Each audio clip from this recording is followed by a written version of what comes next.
Licenciado Luis Alberto Penagos y Martínez, ¿cómo está usted? Muy bien, excelente, doctor. ¿Usted cómo está? Muy bien. Muchas gracias por invitarme aquí a su ciudad, a Miami, la ciudad del sol. Estoy feliz. Bueno, es parte de nuestro programa internacional de capacitación para instructores de Interamérica. Periódicamente los traemos aquí a los Estados Unidos y por supuesto los vamos a capacitar en los temas prioritarios. El licenciado Penagos es contador público en Colombia, es auditor, revisor fiscal, pero también es instructor internacional para Interamerican Affairs en todos nuestros cursos presenciales sobre prevención de lavado de dinero de activos y además es certificado como oficial de cumplimiento, auditor financiero investigativo forense. Y ahora estamos en el tema de lo que es la auditoría de cumplimiento legal.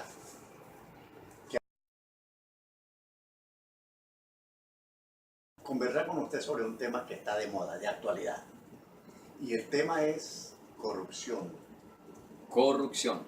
Cuando yo le digo esta palabra, ¿qué implica No. para un contador la palabra corrupción? Implica muchas cosas, doctor. Implica que estamos llenos de corrupción por donde andemos. En las empresas, en el gobierno, en la familia, en todos los ámbitos. La corrupción parece como una cultura de la corrupción. Más bien, en lugar de cada día ir disminuyendo ese tema, como que va aumentando, florece.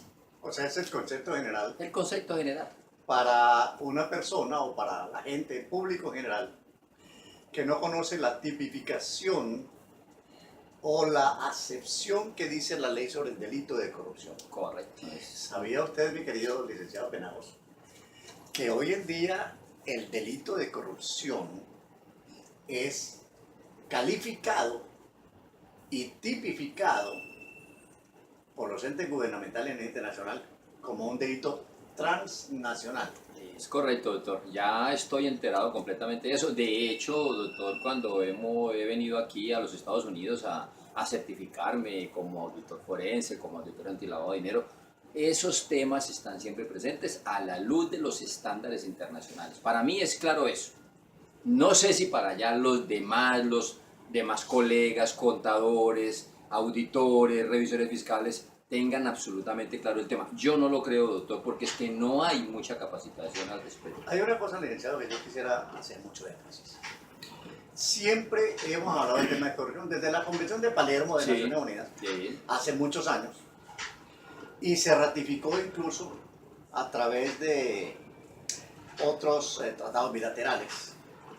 Pero ya por lo menos Estados Unidos tomó la delantera Es correcto. y califica el delito de corrupción, toda la implicancia de este delito, que es soborno, fraude corporativo, Fraude corporativo. fraude administrativo, Sí, señor. corrupción pública en el ejercicio profesional, pero también corrupción administrativa en empresas. En empresas, sí. Ya todo esto de Estados Unidos, bajo la ley patriota, Sí, señor.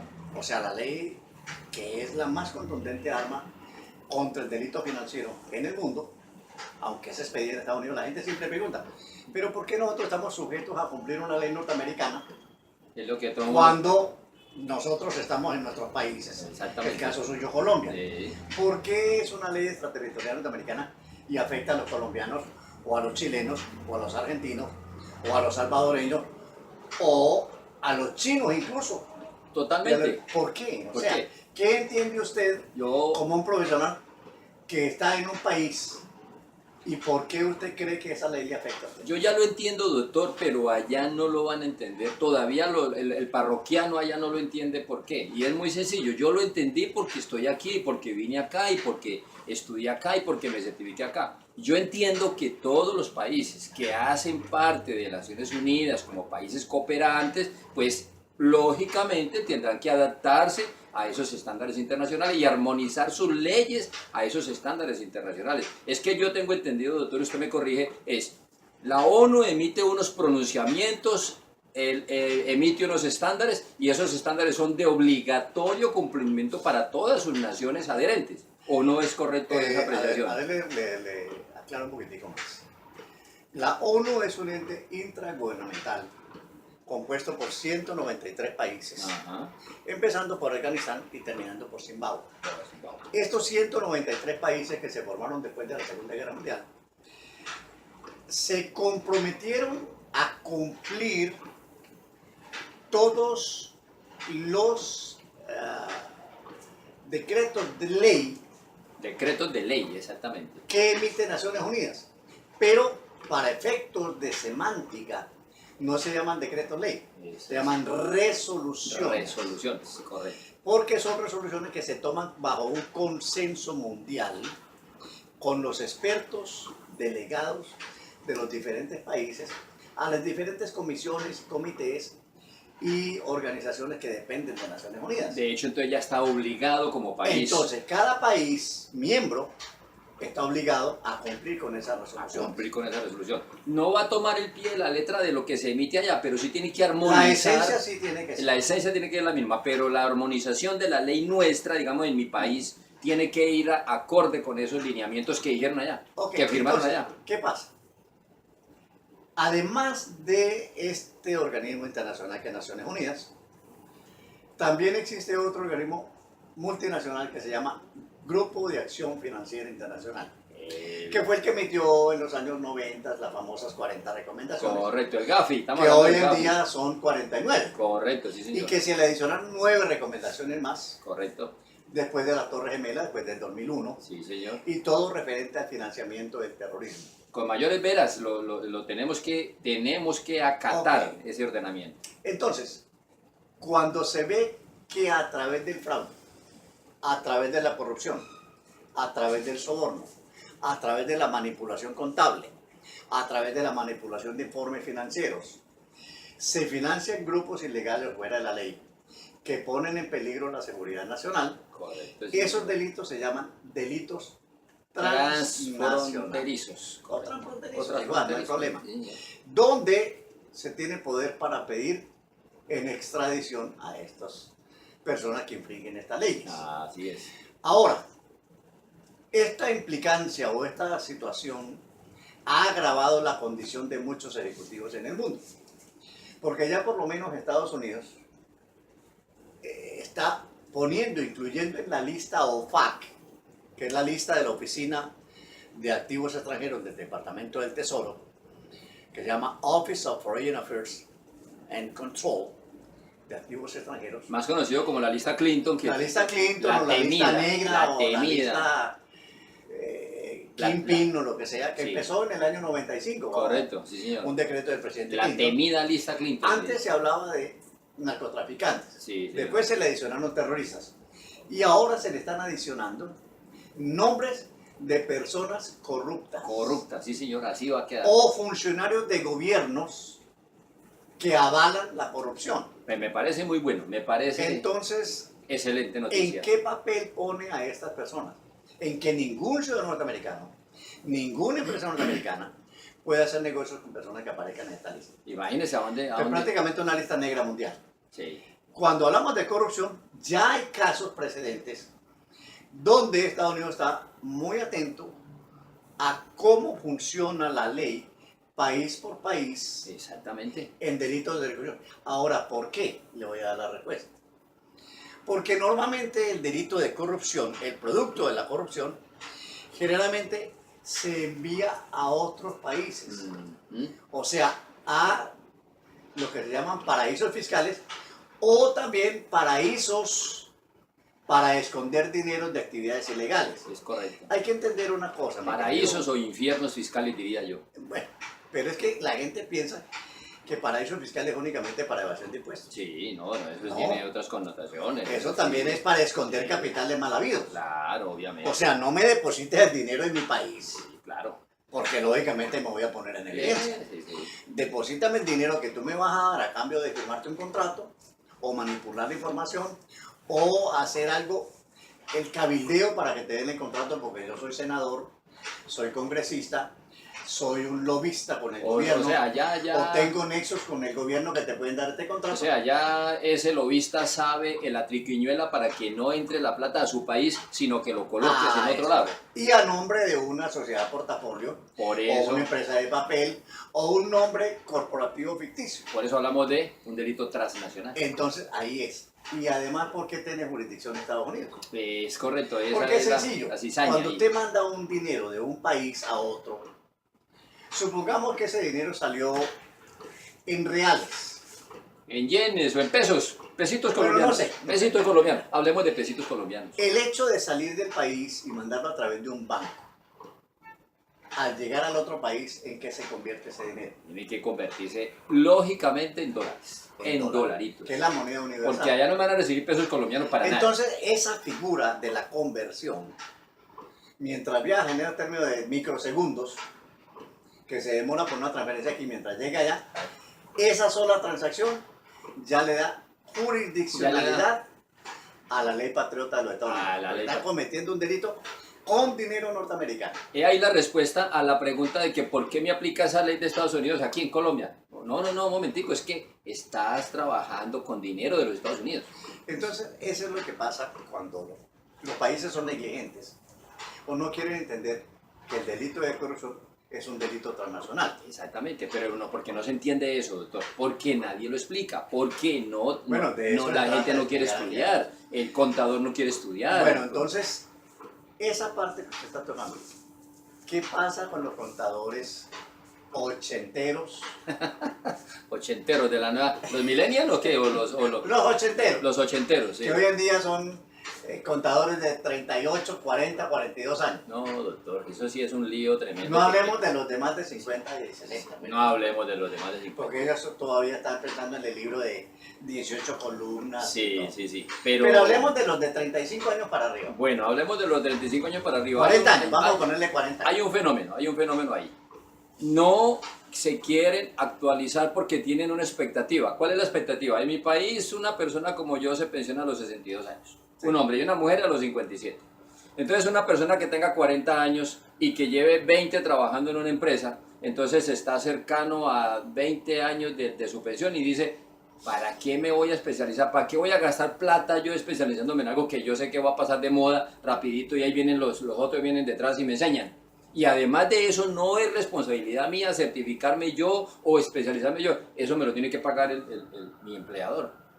Pero pues, yo no entiendo, Equivocación. esa parte no le puedo Total decir. equivocación. Mire, doctor, facilito. Llegaron los nuevos marcos financieros internacionales, contabilidad internacional, Ok. para que todo el mundo hablemos el mismo idioma financiero. Entonces hablemos de eso, lo que llama NIIF.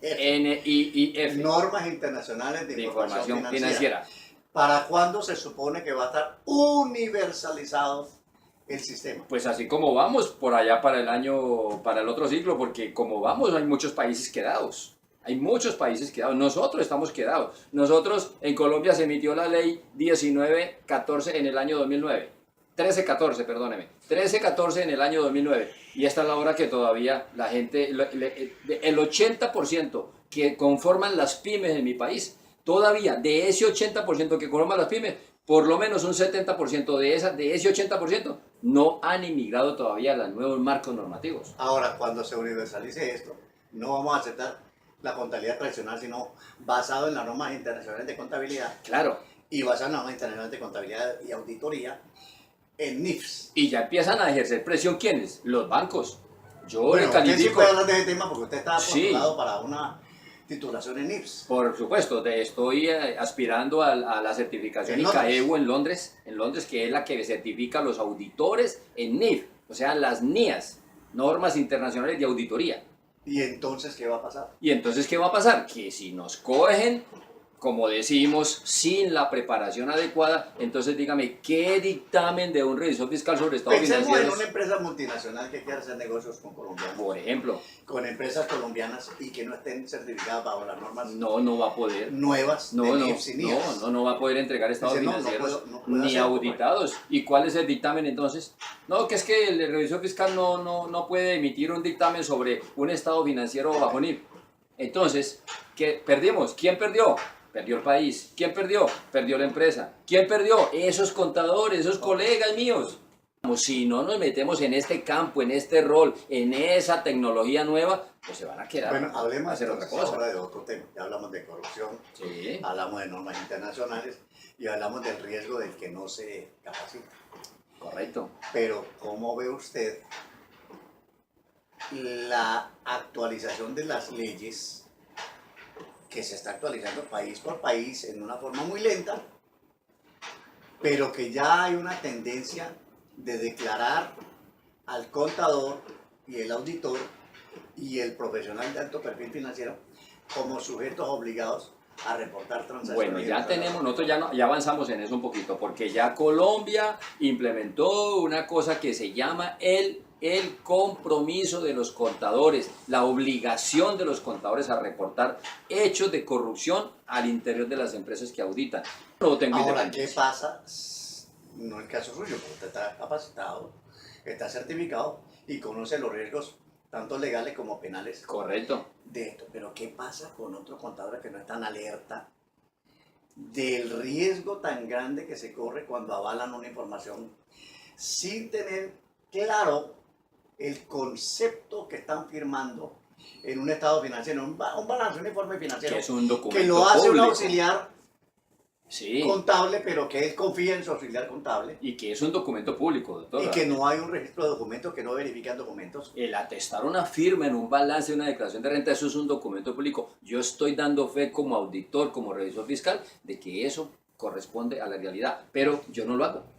Usted lo está diciendo, yo no lo hago, lo hace un auxiliar. Entonces, ¿a qué riesgo me expongo yo como auditor, como revisor fiscal, como contador, como dictaminador de estados financieros? Fíjese, doctor, pero ¿quién me paga a mí? Me paga el cliente. Es más, se han visto casos en que el informe se presentó para un banco Sí. y entonces el informe se presenta para un banco, pero el banco estudia la situación y le dice al cliente, mire, esos estados financieros no me sirven si no cambian el dictamen del auditor porque trae una salvedad. Le hago, para terminar, porque es que es un tema muy grande y no podemos realmente hacerlo todo en un solo video. ¿Qué pasa cuando una empresa está licitando con un gobierno, con el Estado, para una obra de infraestructura y presenta información financiera que le da cierta solvencia para manejar por lo menos un cierto tiempo una licitación, porque se supone que la empresa tiene que invertir Correcto. en maquinaria, la infraestructura, la capacidad instalada para poder empezar una obra, porque el gobierno no le va a pagar todo, Sí, le va a pagar por partes a medida que vaya avanzando los trabajos. se supone que debe ser Pero así. entonces manda a hacer un estado financiero para presentarlo como licitante. Y además hace consorcios. Es correcto. ¿Y qué pasa cuando se manipula esa información? ¿Quién responde por esa mala información? Debería responder. Fraudulenta, vamos a poner. Sí, claro. Debería responder los firmantes de ese balance. ¿Quiénes son los firmantes de los estados financieros? El gerente. Es el responsable número uno por la información financiera de la empresa, aunque él no la prepara. Él no la prepara, Pero él es el responsable. pero él número uno. avala a su contador y avala a su auditor. Es correcto. 2, el contador. Y 3, el revisor fiscal que avala los estados financieros y dictamina los estados ¿Y financieros. cómo queda la junta de directores? La junta de directores, el gerente que es el responsable de la empresa, él es el mandado por la junta de directores. Los de arriba, O sea, ¿qué quiere decir eso? Entonces que ahora es ley ahora es ley, sí señor. que los miembros de los consejos de vigilancia Correcto, los de la directores. junta de administración o junta de directores tienen que hacer declaraciones juradas Ujú. de que conocen los estados financieros Además, eso se llama una de lo que certificación. ellos regentan. Eso se llama una ¿Cómo certificación sea? de estados financieros. De estado financiero. Entonces ya no pueden alegar que no Es que sabían yo no sabía, exactamente. y ellos también asumen cuota parte de responsabilidad. Es correcto. Es más, las NIF traen eso, precisamente eso. Para presentar un estado financiero a una empresa para cualquier licitación, tendrá que venir, uno, una certificación jurada entre el contador y el administrador o la junta de directores de que los estados financieros son fiel copia de los libros. 2, los estados financieros deben ir firmados por su gerente general o representante legal, el contador que elaboró los estados financieros y el revisor fiscal o la firma de revisores fiscales o contadores que avalan esos estados financieros mediante un dictamen. O sea que ya se le agregó otro documento más a los estados financieros. Es decir, ya va a haber por lo menos, entre comillas, digo yo, más transparencia en información financiera. Ok. Este tema, pues, como ustedes pueden observar, es mucho más profundo. Por eso en nuestro staff internacional de Interamerican tenemos expertos como el licenciado Luis Alberto Penagos, que son muy estudiosos de este tema. Y cuando usted viaja, dictando seminarios, conferencias, para los que se van a certificar en prevención de lavado, Es correcto. tenemos que anotarlo un poquito más. No solamente prevención de lavado, prevención en corrupción, Uy, prevención en delito financiero, prevención en fraude. ahora, O sea, hay muchas sí, modalidades. ahora se viene algo bueno, doctor, que me gusta, a mí me fascina. ¿Sabe de qué estoy emocionado? Sí. Del cumplimiento. Ese va a ser el tema Eso es nuestro. un tema importante. Tema de cumplimiento. Y le voy a dar más. Estamos trabajando en el esquema de estructuración para auditores especializados en auditoría legal Correcto. de cumplimiento para sujetos obligados. Para sujetos obligados. Porque los auditores no están preparados. Así es. Porque no saben cómo funciona un departamento de cumplimiento. Así es. No saben cuál es la estructuración ni cuáles son Sí. las funciones del oficial de cumplimiento. Exactamente. Entonces vamos a un trabajar tema en el muy, tema. muy Interesante. importante, muy interesante. Bueno, queridos amigos, como apasionante. ustedes ven, tenemos muchos temas con el licenciado Penagos. Lamentablemente él está por muy corto tiempo que ya viaja a su país y por supuesto quisimos tener esta oportunidad de conversar con él. Muchas gracias, doctor Lugo. Muy amable. Gracias.